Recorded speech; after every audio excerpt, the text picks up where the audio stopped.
hillside in the Aman Valley, South Wales. On it is one of British Coal's modern drift mines, landscaped to match the countryside.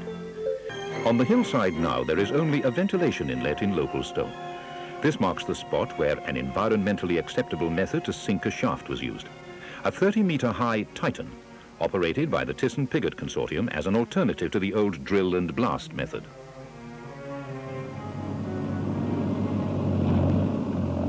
In mid-August 1985, work on site started. The first turf was cut for the topsoil to be removed over the whole site area. On the principle of what was removed must be restored, all topsoil was stockpiled on one side until the end of the job. In an effort to minimize what would be a sea of mud, the whole area was paved with hard core and chippings. The shaft was to be sunk here. The first section would be a 20-metre foreshaft. Working below the temporary collar and safety barrier, the method was drill and blast for the foreshaft with ladder access.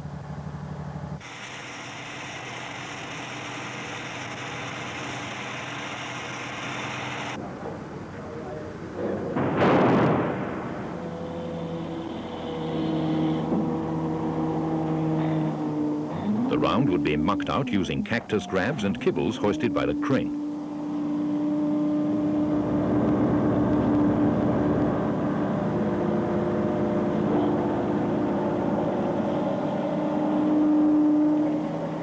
Temporary support of the excavation would be provided by rock bolts and mesh installed during sinking, to be followed by a concrete lining behind cast iron segments.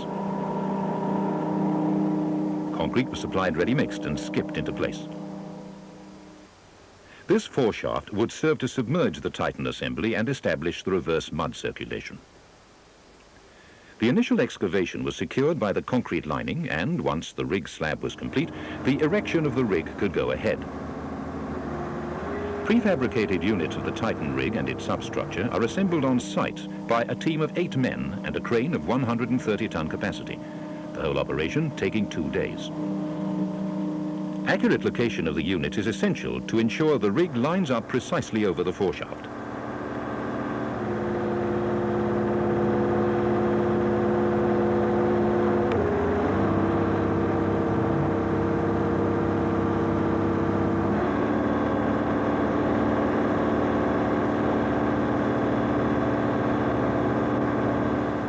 The rotary ring and dual drive motors are mounted on the 30-ton main rig base frame, on which is also fixed the winch unit. This is accurately positioned on top of the substructure.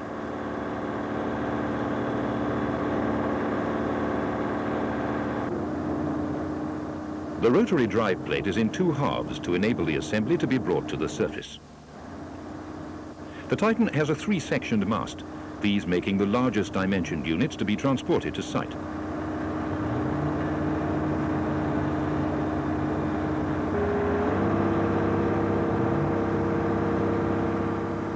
The total derrick height is 24 meters above the drilling deck, the final lift being the crown block, an awkward lift at full radius and height of the crane. It is 18 tons weight. At Betws, once the crown block was in place, the bottom hole equipment was quickly assembled through the open side of the mast. The assembly was to be completed with the attachment of the drilling bit. This was a conical center pickup bit, 3.75 meters in diameter.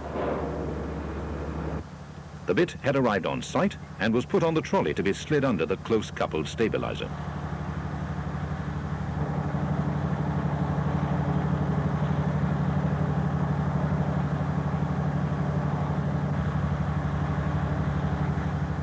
Dowels set in the flange are the means of accurate location. Flange diameter was 3 meters. Secure bolting is essential and was carried out with an air-operated impact tool with final tightening using a purpose-built torque wrench. So, the bottom hole assembly consisted of the drilling bit, the close-coupled stabilizer, 4 drill weights, the substructure beam partially obstructing one of them here, and above these drill weights a non-rotating stabilizer. Then finally the flange adapter, the blue section below the travelling block. The whole assembly suspended was 180 tons, and it would occupy 19 meters of 3.75-meter diameter shaft. Owing to the hard pennant sandstone, the assembly was equipped initially with tungsten carbide cutters.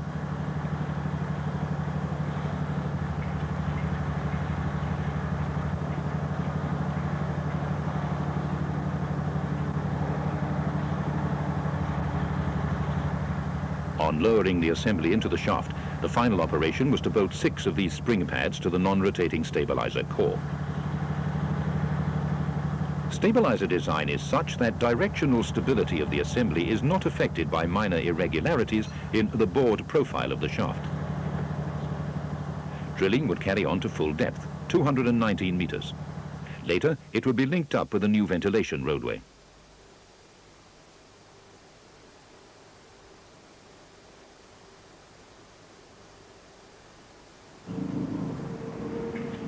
The drill rig is powered by electro-hydraulic power packs, with the primary electrical supply being provided by 4 250 kVA generators.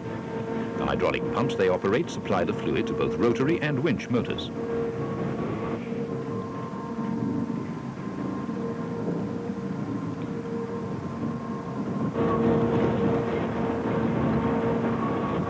Maximum speed of the rotary drive is 20 revolutions per minute in either direction.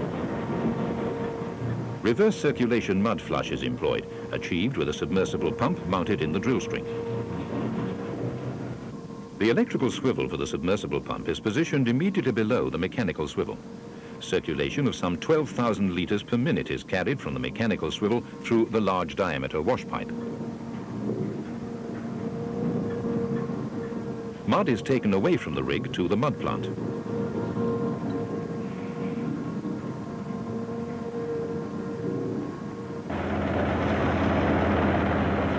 Primary solids removal is achieved by screening through Milchem shakers.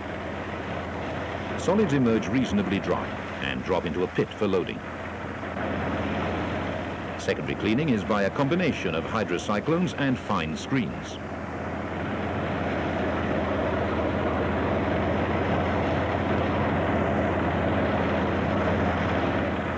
A small amount of storage capacity is maintained in a surface tank.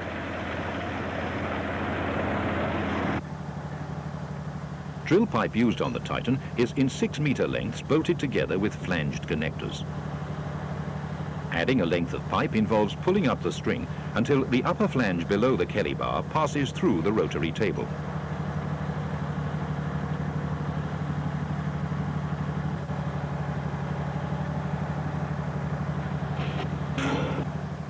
Rig slips were set, and the flange between pipe and Kelly bar was unbolted, and the Kelly hoisted up a short distance.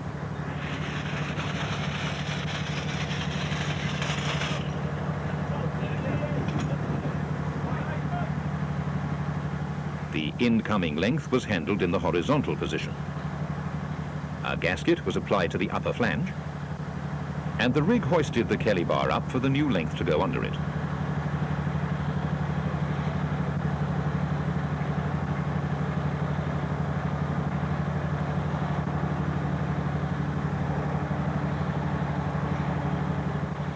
Pipe flanges were rebolted.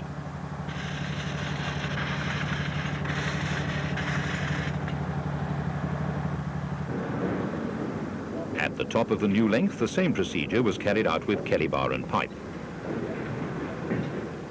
The drill string was raised just enough to lift the slips for the string to be lowered to re-engage the Kelly bar on the table.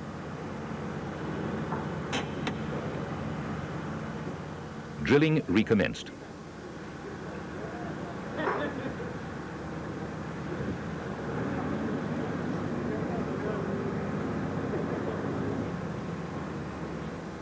The survey technique employed at Betws involved the use of the Sperry-Sun multi-shot method.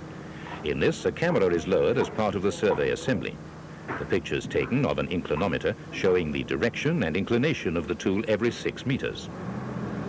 A series is taken, both descending and ascending the drill pipe. Unlike oil techniques, where the tool goes down the finished hole, the large diameter of the shaft means that the survey has to be done in the drill pipe.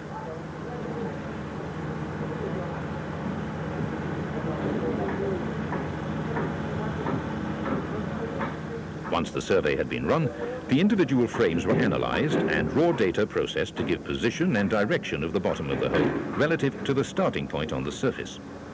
Accuracy was all the more important owing to the excessive deviation experienced. After a manually produced report on site, the results were computer processed and corrected off-site. Corrective measures had to be applied before the casing was run. Earlier in the project, the casing units made off-site were concreted, the ready-mix concrete being placed between inner and outer skins to form a structural member.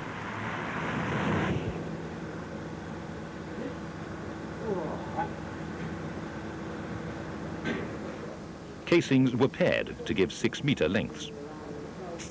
Welding the pairs was done first of all internally by means of a butt weld. Externally, the weld was a fillet. On completion of drilling, the rig was removed and casing could be run, the paired units being brought close to the shaft top. They weighed approximately 30 tons per 6-metre length. A welding cage was inserted loosely into the unit to give welders inside access for finishing work on the butt.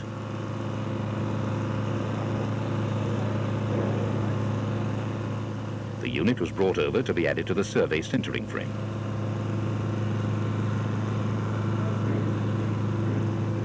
Then this assembly was presented to the previous casing length already in the shaft. The centering trolley enables the casing to be orientated and directionally aligned, thus ensuring that the full length of casing will be perfectly straight. To ensure an even weld gap, the casing unit was rotated to find the best possible fit. Welding commenced with the root for the butt weld.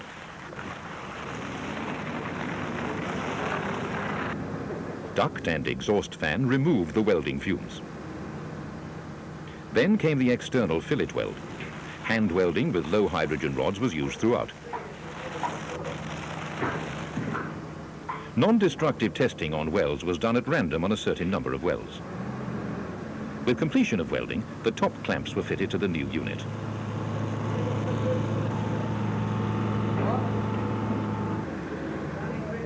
Now the casing could be lifted for the removal of the lower clamps.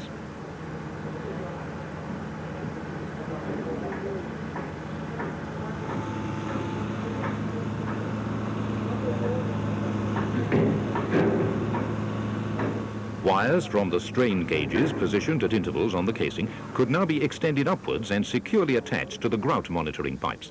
Thus, a close check on loadings could be made. The casing was flooded with water as part of the installation method. Designed to resist full hydrostatic load, it was floated in like a ship. This way, the 1,200-ton weight was handled by a 110-ton crane, hence no heavy lifting gear. And so on, all the way down.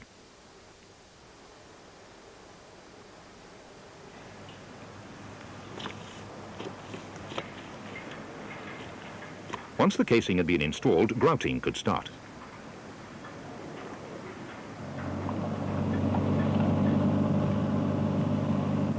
The two constituents of the grout were fly ash and cement, which were mixed on site in colloidal mixers.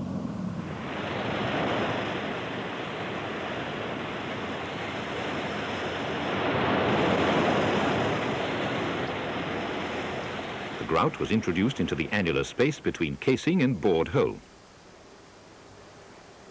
Thus, the shaft was lined. The final connection between completed shaft and the mine workings, a connecting drivage, was advanced by drill and blast to link with this, the first drilled shaft for British coal, and the first one in Europe for a decade. The land above the shaft has been restored, the topsoil back in place to the same profile as before. It is pasture land again.